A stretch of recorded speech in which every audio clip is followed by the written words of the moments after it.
My true story from Louisiana. At family dinner, my granddaughter whispered, "It hurts when I sit." They laughed it off, but her crayon sketches told me what no one dared say until the police got involved. At family dinner, my granddaughter whispered, "It hurts when I sit." No one heard her but me. She leaned close, her little lips brushing the side of my arm, her voice thinner than a thread. Her plate was mostly untouched. Mashed potatoes, half a chicken tender, a crescent roll, all of it cold. Her legs shifted constantly beneath the table, and her knees pressed together like she was trying to hold herself inside. I looked down at her. Her brown eyes, big, still, and too quiet, searched my face as if asking a question she could not form. That moment right there felt like a siren that only I could hear. I turned to the table and repeated gently, "Ellie says it hurts when she sits." The entire table erupted in laughter.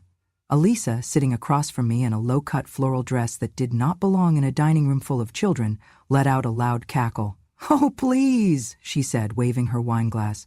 "She's probably constipated or acting like Grandma again. Dramatic." The others chuckled in agreement. Even my ex-son-in-law, Brian, gave a weak smile before glancing at his phone. Ellie's face went pale. She looked down at her plate, her lips sealed shut. I laid my hand gently on her back, but her shoulders stiffened under my palm. "She said she's in pain," I said again, firmer now, locking eyes with Elisa. Elisa rolled her eyes. "Margaret, for the love of God, not everything is a medical emergency. The kid's probably being fussy. It's what 6-year-olds do. They whine, they exaggerate. Maybe she bumped her tailbone jumping off the couch. Or maybe you filled her head with spooky stories again." "She's not pretending," I said. Brian cleared his throat and muttered, "Let's just get through dinner, okay?" "Right," Elisa said, loud again, like it was a punchline. "Let's get through dinner without another one of Margaret's dramatic detours. Honestly, you'd think we invited a ghost to eat with us. You hardly ever talk unless you're trying to turn dessert into a crime scene." I stayed quiet. I was used to the jokes. The jabs, the sideways glances. The way they treated me like a leftover relic from a time they wished had never existed. I lived in the basement of the house I once owned. I ate at the table I once polished with beeswax and lemon oil. I cooked in the kitchen that still had my initials carved into the back of a pantry door. But I was no longer part of the family. I was tolerated, fed, kept alive, and only Ellie noticed. Only Ellie ever came down the basement stairs after dinner, barefoot in her pajamas, clutching her little sketch pad and asking if I'd read to her. Only Ellie sat beside me during my early morning tea, her head resting on my thigh as I knitted. Only Ellie whispered when no one else was listening. That night, after the laughter died down and dessert was passed around like nothing had happened, I watched her from across the living room. She didn't sit on the couch. She knelt on the rug, her coloring book open but untouched. Her tiny fingers traced the edges of the crayons without choosing one.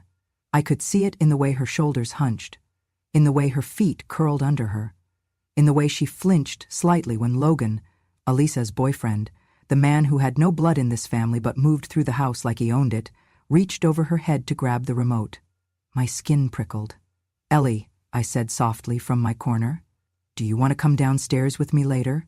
We can read the one with the fireflies." She didn't look up, just nodded once.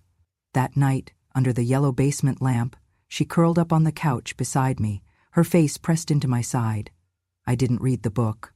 I just held her. Eventually, she dozed off, but not before whispering one more thing. He said, "If I tell, I'll get taken away. Just like you almost were." My hand froze mid-stroke in her hair. "Who said that, baby?" But she was already pretending to sleep. I sat there in the quiet of the basement, the hume of the old furnace filling the silence, and I felt it. The kind of dread that only a grandmother knows. The kind that seeps into your bones and makes you grip the arm of the chair a little tighter. I had suspected something was wrong for months. The way Ellie avoided eye contact, the sudden tantrums, the nighttime bedwetting that Elisa mocked in front of friends, the way Logan lingered too long in doorways. And now this. I stared at the little girl asleep against my ribs, so small, so scared, and I knew what I had to do, because no one else would. And I had already buried one daughter.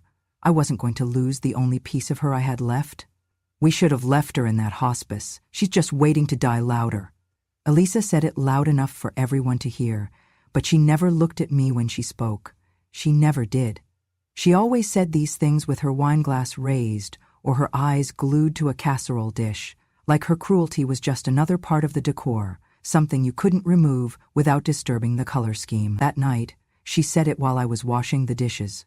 I stood at the sink, my hands deep in the soapy water, the same kitchen where I had once baked birthday cakes and burned Thanksgiving turkeys with laughter in my chest. And now, I stood silent while my bones ached and Elisa's voice slithered over the tiled floor like poison. "She's just waiting to die louder," she repeated, pulling a linen napkin from the table. "Honestly, why are we still keeping her here? For what, nostalgia?"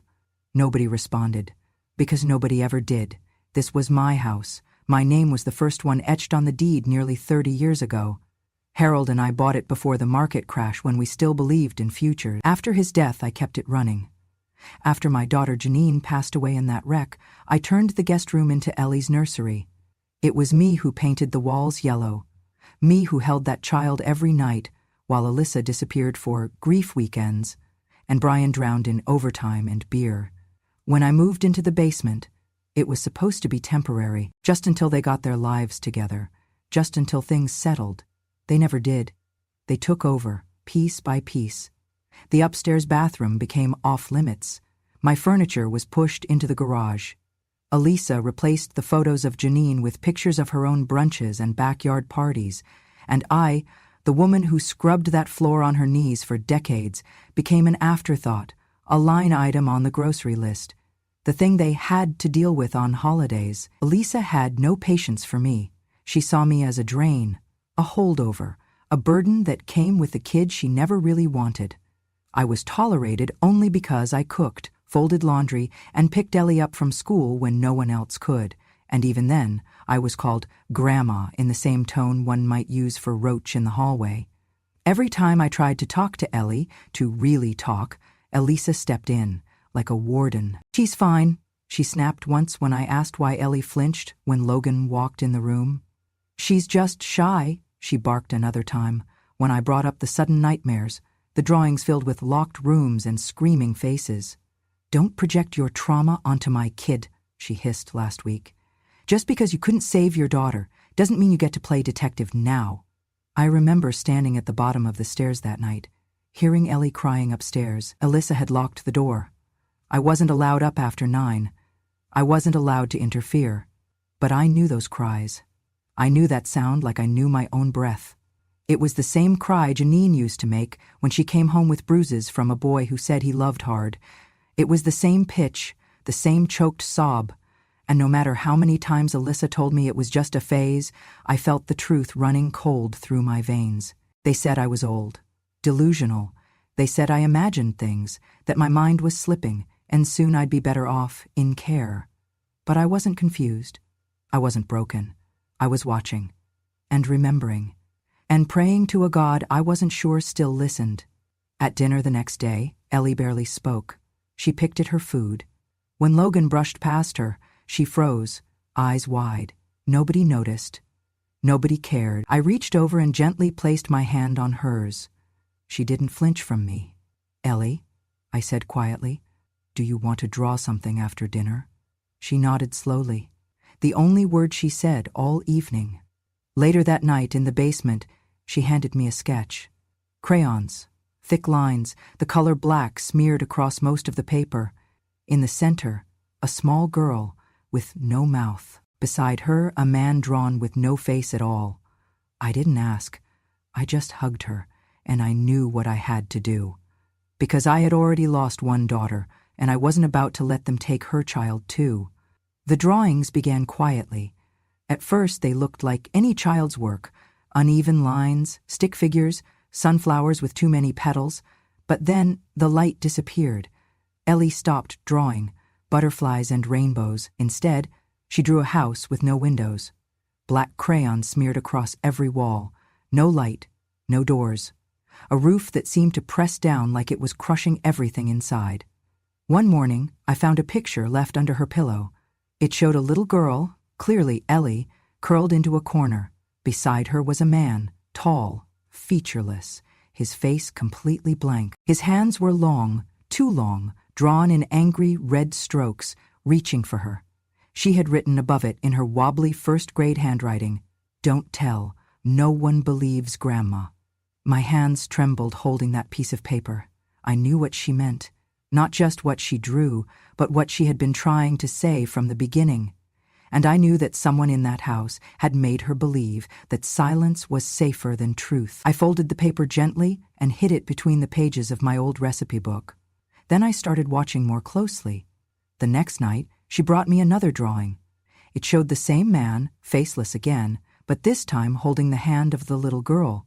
She had drawn tears on her own face, big, blue, cartoonish teardrops, and underneath, written in smaller, jagged letters, he said, "Be quiet or I'll go away too." I held her close that night, stroking her hair, whispering nothing but gentle things like, "You're safe with Grandma," and "You're not alone."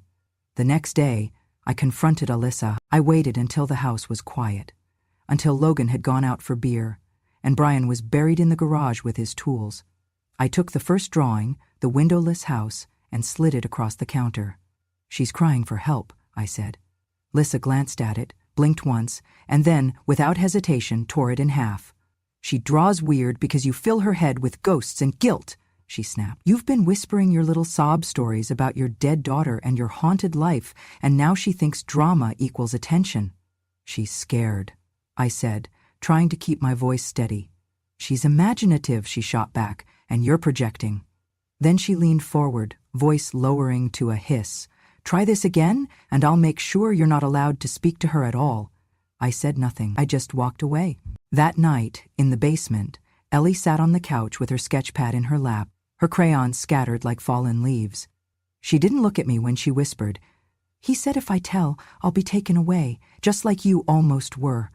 My throat tightened. Taken away? I thought back to the conversation Lissa once had on the phone, the one I overheard by accident, about getting the old lady declared incompetent and looking into full custody and property transfer. They'd tried it before, and now they were trying it with her. I wrapped my arms around her, pulled her into my chest, and whispered, "You don't have to tell anyone else. Just tell me. I'll believe you, always." She didn't reply. She just nodded, and then carefully she slid another drawing into my hands. This one showed two figures, a child and an old woman. They were standing in the corner of a dark room. The window was gone, but this time there was a light bulb above them, small, flickering, barely enough, and between them one word scrawled in pink: help. I knew no one would believe me.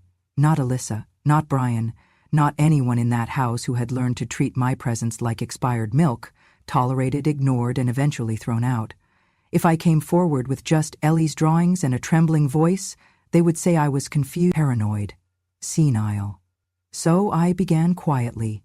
That night, after Ellie fell asleep in the basement next to me, her thumb still tucked beneath her chin, I carefully unzipped the back of her favorite stuffed giraffe and inserted a tiny voice recorder I had ordered months ago when I first suspected something wasn't right in that house. I had never used it, but now I clicked it on. Each night I spoke to her gently, never pushing, just guiding her like I used to guide Janine across creeks in springtime, slow, patient steps. I would tell her a story, then pause, then ask something like, "Does the man in your drawings still visit your room?" She would nod, or sometimes whisper, "Only when Mommy is asleep." One night, while stroking the giraffe's ear, she whispered, "He has no face because he says I can't draw it." Another night, "He locks the door from the inside." I never flinched. I couldn't afford to. Eventually, she said it aloud. "Logan is the shadow." I knew, of course. I had suspected for weeks. The way Ellie curled away from him in passing. The way she never wanted to be alone in a room when he was nearby. But hearing her say it, in that small voice, it felt like someone had shoved ice into my chest. I kept recording. Every night I gathered pieces. Names, times, phrases. I never asked her to say more than she wanted, but I made sure her voice was always gently guided toward what mattered. The truth. Then I called Barnes. He was my old attorney, the one who had helped Harold and me set up the trust for our home, the one who had quietly advised me years ago during my first legal battle over custody, the one I lost. He hadn't heard from me in a decade, but when I called, he picked up after the second ring. "Margaret?" "Yes," I said. "I need you." "For Ellie." Within a day, we met in his office downtown. I brought him a USB drive, labeled in handwriting I hoped wouldn't tremble too much. "Recordings, Ellie." I watched as he plugged it in and listened. He didn't speak for a long time. His face went stone still. When the clip ended, the one where Ellie whispered, "He said if I tell, I'll disappear like Grandma almost did," he finally looked up. "We can build a case," he said, "but we need more. I need to know who he really is," I told him. "Logan? Elisa's boyfriend?" Barnes nodded. "I'll find out." What he uncovered chilled even me. Logan Mitchell, 37, no fixed employment, moved state to state, had lived with 3 different women in the last 8 years, 2 of them had daughters under 10. One filed a report in Texas, child sexual abuse. Case dropped due to lack of evidence and a withdrawing witness. No convictions, no trial. The report included a detail. The girl had drawn the man without a face. Barnes stared at me across his polished desk. "You realize," he said slowly, "that this may go beyond him. If Elisa knew and looked the other way, or worse, protected him, she will," I said. "She already is." I showed him Ellie's most recent drawing, a faceless man with long arms standing behind a girl in bed, and next to him, a woman drawn with her back turned. She had labeled the woman Mom. Barnes closed the folder. "We build the case quietly, slowly. We do not confront, we collect. We protect Ellie, and we make sure they never see it coming." I nodded. My fingers clenched the handle of my purse like it was the only solid thing I could trust. That night, I tucked Ellie in. She asked me to sing to her, something I hadn't done since Janine was small. I sang softly. She closed her eyes, then opened them again. "Grandma?" "Yes, baby. When he hurts me, it makes me forget how to draw anything happy." I swallowed. My voice cracked, but I said, "You don't have to draw happy right now. You just have to keep drawing, and I'll keep listening. And I'll keep recording. And I'll keep fighting." Because now I knew the man with no face had a name, and I would not let him stay in the shadows any longer. The moment I saw Elisa standing in the basement doorway, holding a printout of my email to Barnes, I knew the clock had stopped ticking. There was no more time for gathering evidence. No more quiet. The storm had arrived. "You think you're clever, you shriveled little parasite," she hissed, her voice sharp with a kind of glee. "Spying? Sending your little bedtime fairy tales to a lawyer?" Behind her, Logan appeared. He wasn't yelling. He didn't need to. His eyes were flat, cold. He stepped down into the basement, the wooden stairs creaking under his weight. I backed away, one hand still gripping Ellie's drawing I hadn't had the chance to hide. "I know what you're doing," I said, my voice steady despite the thudding in my chest. "You're done. She told me everything, and she's not the only one." "You're not going to talk to anyone ever again," Logan said, and then it happened so fast, I didn't even see the swing. The back of his hand caught my temple. I collapsed against the concrete floor, pain exploding behind my eyes. My ribs hit the edge of the metal daybed as I fell. They didn't drag me upstairs. No, they did worse. They took my phone, my purse, my glasses. They shoved me back into the small storage closet in the basement and slammed the door. I heard the deadbolt slide shut. From outside, Alyssa laughed. "You want to play detective, Grandma? Fine. You can rot in your little bat cave until we figure out what to do with you." I pounded the door, but it was solid wood, no windows, no light, just the smell of mildew and paint thinner. Ellie screamed upstairs, "Where's Grandma? What did you do?" And then Elisa's voice, sharp and cruel. "Cry one more time, and you'll rot where she is." I went still. For hours I lay in the dark. My head throbbed, my arms stung from where I landed. I felt my way to a stack of rusted paint cans, then to an old tin lunchbox Janine had once used in 5th grade. Inside was nothing but old screws and a piece of bent wire. I pulled the lid off, and then I had an idea. I took the sharpest edge of the broken tin and sliced a line across the inside of my forearm. It wasn't deep, but it was enough. With trembling fingers, I dipped my hand in the blood and began to write on the gray concrete wall. Barnes. Help. Ellie. Each letter shook. My vision blurred, but I kept writing. If anyone ever came down here, if Ellie escaped, or if a cop or social worker found their way inside, I wanted them to know this wasn't a forgettable disappearance. This was planned. This was real. The next morning, I heard Elisa upstairs talking loudly on the phone. Yeah, we leave Thursday morning. Waikiki. Thank God. This place is cursed. Hawaii. They were going on vacation. They were planning to leave me locked in this room, like old Christmas decorations, like garbage. I knew if they got on that plane and came back, I'd be gone, moved, institutionalized. Or worse, dead and buried in the garden with a new herb box on top. My time had run out, but I wasn't done, not yet. Ellie saved me, and she did it the only way she knew how, with crayons and paper. 3 days after I was locked in the basement, Alyssa took Ellie to school like everything was fine. Ellie, quiet and hollow-eyed, slipped a folded piece of construction paper into the side pocket of her backpack. She didn't say a word to her teacher that morning, but during art class, while everyone else painted pumpkins, she quietly walked to Miss Daly's desk and handed her the paper. Then she returned to her seat and stared at the wall. Miss Daly didn't open it right away. She was busy passing out brushes. But something about Ellie's face, the frozen sadness, the silence, tugged at her. So she unfolded the paper. It was a house with stairs, a girl drawn in a dark box beneath the stairs. Above the box was the word, Grandma. Beside the girl, in a bigger room, another figure, no eyes, no mouth, holding the girl's hand. Next to that, one more word, he hurts. And in the top right corner, drawn in red crayon, help. Miss Daly didn't hesitate. She locked the classroom door, called the school counselor, and by noon, Child Protective Services and a sheriff's deputy were in her office. Ellie was pulled out of class gently, asked to repeat what she had drawn. She whispered just 5 words, he keeps her in there. Then she began to cry. By 4 p.m., Barnes had the call, and by midnight, while Alyssa and Logan were halfway to Hawaii, sipping airport cocktails and bragging about how peaceful their house would be without that old hag, the police were outside that very house with a locksmith and a warrant. They found me curled up in the corner of the storage room, barely conscious. They found Ellie's sketchbooks hidden in my locked recipe tin. They found Ellie's recordings.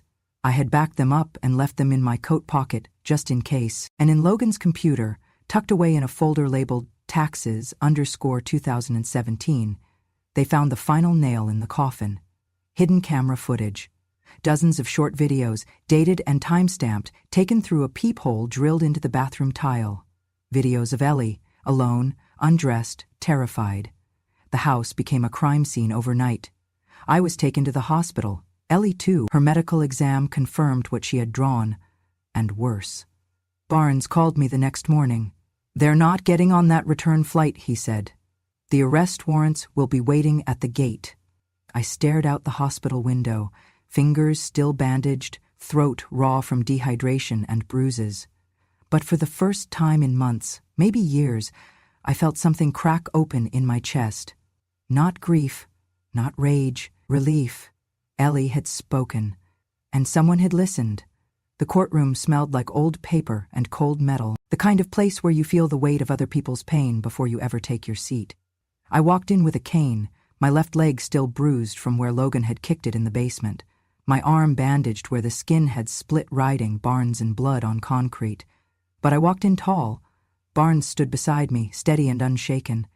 In front of us sat the 2 people who had nearly destroyed Ellie's life, and mine. Elisa was in a pale blazer, too bright for the room, her face already smeared with tears. Her hands trembled dramatically in her lap. Her lawyer, a young man with shiny hair and no soul in his eyes, was whispering something to her that made her nod violently. Across from her sat Logan, in an orange jumpsuit, shackled, smirking. He hadn't spoken a word since his arrest, not when they caught him at the gate, not when the charges were read, not when they brought up the files on his computer. But I knew that smirk. It was the same one he gave Ellie when she stepped out of line. The same one he wore when he walked into rooms without knocking. It was his mask. The judge asked me to approach the stand. I stood slowly. Barnes helped me to the front, and I placed the file in front of me. Inside, printed transcripts of the audio Ellie had whispered into her stuffed giraffe, color copies of her drawings, the medical report, the CPS testimony, the signed affidavit from the teacher who had opened that folded red crayon cry for help. "I'd like to speak," I said to the court. The judge nodded. "My name is Margaret Ann Cole. I am 76 years old. I was the legal owner of the house in which these crimes took place. I was also the only one in that house who listened when a little girl said she was in pain." I turned to face Alyssa. "You laughed when she whispered," I said, "but I remembered every word." A hush fell over the room. Alyssa sobbed harder. Her lawyer stood. "Your Honor, we request that this statement be dismissed as emotionally manipulative. Ms. Cole has documented memory lapses, and we believe her capacity to testify may be compromised." Barnes stood. "We have no record of any such diagnosis, and the evidence, much of which Ms. Cole personally preserved at great personal risk, supports every claim." The judge looked at me. "Please continue." I looked at Logan. "She drew you without a face because she was too scared to give you one, but now the world has seen it. The videos you hid, the hands you used, the fear you fed on. You thought no one would believe her. You counted on it." Then I held up one of Ellie's drawings, the one with the word "help" scribbled in red. She couldn't scream, so she drew, and I screamed for her. That afternoon, the court sentenced Logan Mitchell to life in prison without the possibility of parole for aggravated sexual abuse of a minor, child exploitation, and unlawful surveillance. Alyssa, for willful endangerment, conspiracy, obstruction of justice, and destruction of evidence, received the same. As the bailiffs led her out, she turned to me one last time, mascara streaking down her cheeks. "She was lying," she cried. "You filled her head. You turned her against me." I looked her in the eye. "No," I said. "You did that all by yourself." The judge ruled that Ellie would be removed from all contact with both sides of the family that failed her. And then he looked at me. "Ms. Cole, would you be willing to become her permanent guardian?" I nodded. "I already am." The first morning in Oregon smelled like cinnamon and rain. Ellie sat on the stool by the window, her feet swinging in her flowered tights, drawing with crayons as the scent of fresh bread filled our little shop. The sign out front read "Warm Crumbs," carved by hand and painted in soft gold. I had used the last of Harold's savings and the court restitution money to build it, not for profit, but for peace. I had dreamed of a place like this once, a kitchen that stayed warm, where no one shouted, and the only things rising were bread and laughter. I just never thought I'd reach it with bruises still fading from my arms and a child in my care who had seen more cruelty by 6 than most do in a lifetime. But we were here, together. Every morning I baked. Ellie helped roll the dough, sprinkle sugar, cut cookie shapes. In the afternoons she'd sit and draw. No more windowless houses, no more faceless men. Now it was flowers, cupcakes, a little girl with braids holding the hand of an old woman in an apron. One Tuesday afternoon she came to me quietly, holding up a new drawing with both hands. She didn't say anything, just watched me as I took it. In the picture she had drawn us, Ellie and Grandma, standing behind the bakery counter. The sun was shining through the window, lighting up the shelves of muffins and pies. Outside the window there were flowers. Inside we were smiling. But it was the writing that made my throat close. In bright purple crayon she had written, "Grandma hears everything." I blinked. She waited. Then I smiled, tears stinging the corners of my eyes. "This is beautiful," I whispered. "Can I hang it up?" She nodded, her whole body lightening. I found the perfect spot, just above the counter where every customer could see it. I taped it to the wall, smoothed the edges and stood back. Ellie joined me, her tiny hand slipping into mine. We stood there in silence for a moment, the kind that feels full, not empty. That night, after dinner, as I washed dishes and Ellie read a picture book in her pajamas, I thought back to the woman I had been, the one crouched in the dark of a basement, trying to spell hope with blood. I thought of how close I had come to vanishing. I thought of how many people laughed when Ellie whispered the truth, and how many never bothered to listen. But I had. I always would, because that's what saved us. I dried my hands, kissed Ellie's forehead, and turned off the kitchen light. I used to be a ghost in my own home, Now, I'm the woman Ellie runs to, the name she calls out when she's scared, the voice she trusts above all others, and on the wall above our oven, her drawing still hangs. A reminder, not just of what we escaped, but of what we built. Together. Our first winter in Oregon came early. Snow dusted the sidewalks by Thanksgiving, and Ellie pressed her nose to the glass in the bakery every morning, waiting to see if it would stick. When it finally did, she ran outside in her mismatched boots, arms wide like she was ready to catch every snowflake by hand. I stood in the doorway with a towel, watching her spin and laugh. Really laugh. Not the polite giggles she used to force in that old house, not the nervous smiles, but the kind of laugh that shakes through her ribs and lights up her cheeks. That was when I knew she was healing. So was I. Every Sunday, we had what we called candle mornings. I'd light a small white candle on the counter, not for anyone in particular, but for everything we had survived. Ellie would bring out her newest drawing, and we'd hang it next to the others. That wall was filling up fast. Sunsets, pie slices, a dog we didn't have but she dreamed of, a picture of me on a rocking chair with her on my lap, and in almost every drawing, no matter what, she always added the same 3 words in the corner. Grandma hears everything. She said it was her reminder. I said it was my promise. By Christmas, the town had adopted us. People came not just for our warm cinnamon rolls or buttered scones, but to say hello to the strong old woman and her miracle girl. Some brought toys for Ellie, others brought stories of their own. It seemed every town had a grandmother who once sat in silence. Every bakery had customers carrying heartbreak in paper bags. We never told the full story, but somehow they knew. One afternoon, a woman came in, gray hair, leather gloves, grief in her eyes. She pointed to the wall of Ellie's drawings and whispered, "That one there? It looks like me." I handed her a coffee and said, "It probably is." Ellie made a friend down the block, a girl named Jo with glasses too big for her face and a laugh that sounded like a hiccup. They played hopscotch and invented secret handshakes.